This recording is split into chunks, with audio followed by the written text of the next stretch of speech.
Welcome back to city news. పట్టణ రామలింగేశ్వరపేటలోని శ్రీ దుర్గా పార్వతీ సమేత శ్రీ రామలింగేశ్వర స్వామి కళ్యాణోత్సవం వైభవంగా నిర్వహించారు. పుచ్చ విజయ్ కుమార్ సుధామై దంపతులు ఈ కళ్యాణోత్సవంలో పాల్గొన్నారు. కళ్యాణోత్సవం అనంతరం భక్తులకు తీర్థప్రసాద వినియోగం చేశారు. రాత్రి 12 గంటలకు లింగోద్భవ కాల సమయం నందు పంచామృతాలు వివిధ ఫలరసాలచే స్వామివారికి అభిషేకాలు నిర్వహించారు.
తూర్పు నియోజకవర్గంలో టీడీపీ నాయకులు పెమ్మసాని చంద్రశేఖర్, నియోజకవర్గ ఇన్ఛార్జ్ నజీర్ అహ్మద్ పాదయాత్ర నిర్వహించారు. టీడీపీ నాయకులతో కలిసి పాదయాత్ర నిర్వహించిన పెమ్మసాని చంద్రశేఖర్, నజీర్ అహ్మద్ బారాం ఇమాం పంజా, సంగడిగుంట, మంత్రివారి వీధి, IPD colony, Hussain Nagar, Chandrababu colony ప్రాంతాల్లో పర్యటించి స్థానిక ప్రజలు ఎదుర్కొంటున్న సమస్యలను అడిగి తెలుసుకున్నారు.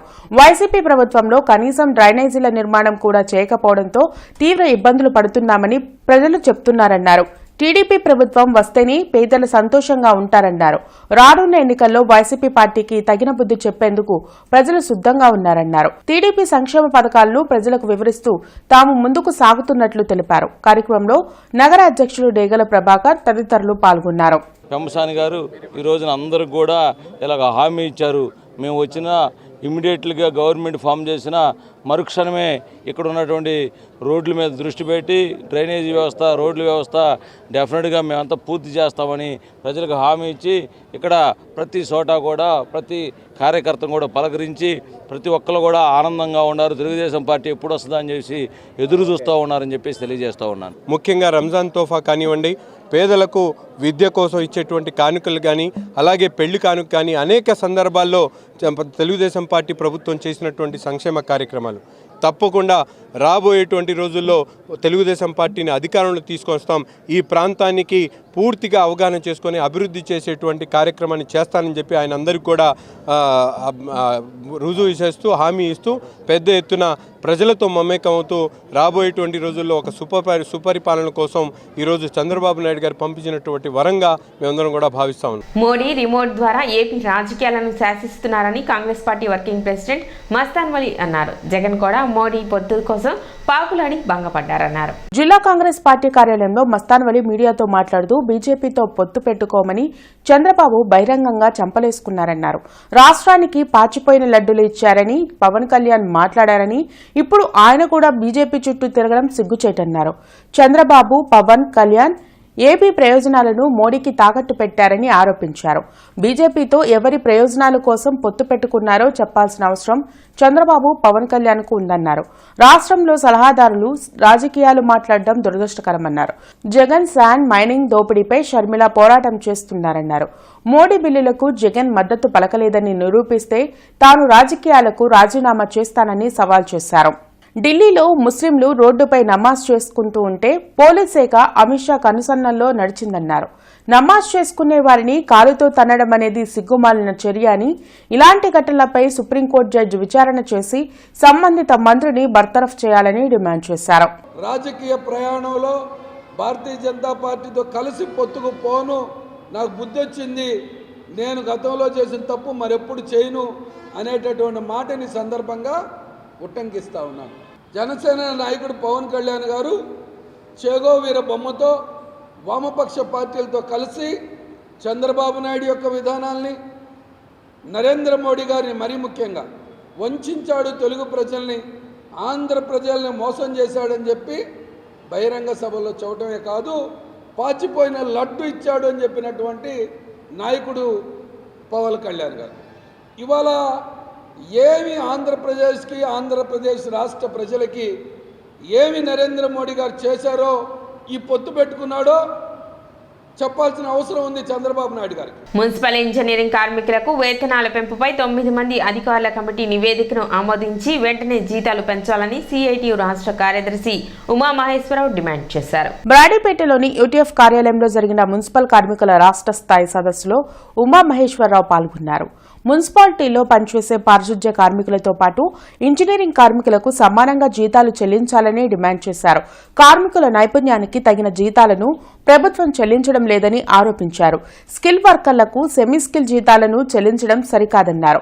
ఇంజనీరింగ్ కార్మికుల జీతాల పెంపు కోసం కమిటీ ఇచ్చిన నివేదికను ఆమోదించి వేతనాలు పెంచాలని డిమాండ్ చేశారు. ఎన్నికల సమయంలోపు జీతాలను పెంచకుంటే ఆందోళన తీవ్రతరం చేస్తామని హెచ్చరించారు. 21,500 రూపాయలు జీతం ఇవ్వాలని చెప్పే పాత్ర మేము రాష్ట్ర ప్రభుత్వాన్ని డిమాండ్ చేస్తూ ఉన్నాం. పార్కుల్లో పనిచేసే వాళ్ళు ఉన్నారు, పార్కుల్లో అన్ని రకాల పనులు చేస్తూ ఉన్నారు. ఒక పని కాదు, మొక్కలు కట్ చేయటం కానీ, డివైడర్ల దగ్గర శుభ్రం చేయటం కానీ, చెత్త చెదారం కానీ ఏం చెత్తన్నా శుభ్రం చేస్తూ ఉన్నారు. పార్కుల్లో టాయిలెట్లు శుభ్రం చేస్తూ ఉన్నారు. ఇట్లాంటి పనులన్నీ చేస్తున్నటువంటి వాళ్ళని గార్డెనర్ అని ముద్రేసి వాళ్ళకు కూడా గార్డెనర్ అని అన్న సెమీ స్కిల్ జీతం 18,500 ఇవ్వాలి. కానీ 9 మంది కమిటీ 15,000 రూపాయలు రికమెండేషన్ చేశారు. ఈ రకంగా అనేక తప్పుల తరకలతోటి ఆ రిపోర్ట్ ఉంది, ఆ రిపోర్ట్ని సవరిద్దామంటున్నాం. అదే సందర్భంలో ఆ రిపోర్ట్లో 7,000 మందికి న్యాయం జరిగేటువంటి అంశం కూడా ఉంది. 7,000 మందికి జీతాలు ఇప్పుడు ఇస్తున్నటువంటి 15,000 18,500 అవ్వటానికి, 18,500 21,500 అవ్వటానికి కూడా స్కోప్ ఉంది. విద్యుత్ ఛార్జీల సర్దుబాటు పేరుతో వైసీపీ ప్రభుత్వం ప్రజల మీద భారం మోపి వేల కోట్ల దోపిడీకి పాల్పడిందని టీడీపీ మాజీ ఎమ్మెల్యే ధూళిపాళ్ల నరేంద్ర విమర్శించారు. పొన్నూరులోని టీడీపీ కార్యాలయంలో ధూళిపాళ్ల నరేంద్ర మీడియాతో మాట్లాడారు. ఒక చేత్తో ప్రజలకు రూపాయి ఇస్తూ మరో చేత్తో వారి నుంచి 10 రూపాయలను సీఎం జగన్ దోచుకుంటున్నారని అన్నారు. పెంచిన విద్యుత్ ఛార్జీలపై సమాధానం చెప్పే ధైర్యం లేక ప్రతిపక్షాలపై లేనిపోని ఆరోపణలు వైసీపీ నేతలు చేస్తున్నారని ధ్వజమెత్తారు. రానున్న ఎన్నికల్లో వైసీపీని ఇంటికి పంపేందుకు ప్రజలు సిద్ధంగా ఉన్నారని నరేంద్ర చెప్పారు. బీజేపీ నాయకులు ఢిల్లీ రమ్మంటేనే టీడీపీ అధినేత చంద్రబాబు వెళ్లారని స్పష్టం చేశారు.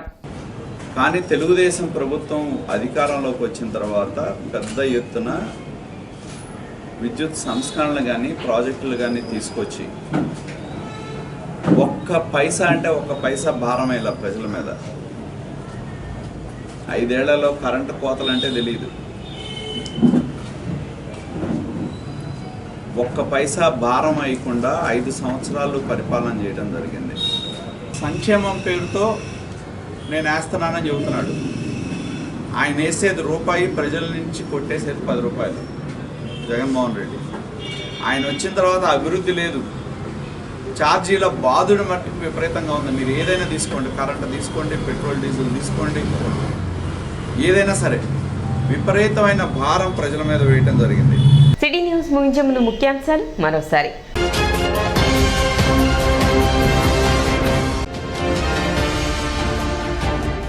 ఎన్నికల హామీ టోకరాపై చర్చకు సిద్ధమా అంటూ సీఎం జగన్ కు సవాల్ విసిరిన మాజీ మంత్రి ఆలపాటి రాజేంద్ర ప్రసాద్.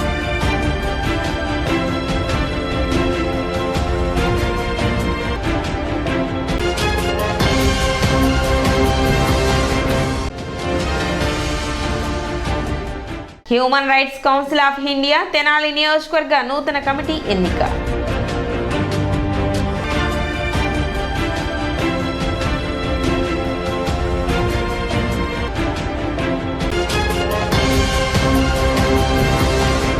సిటీ న్యూస్ ఇంతటితో సమాప్తం. నమస్కారం.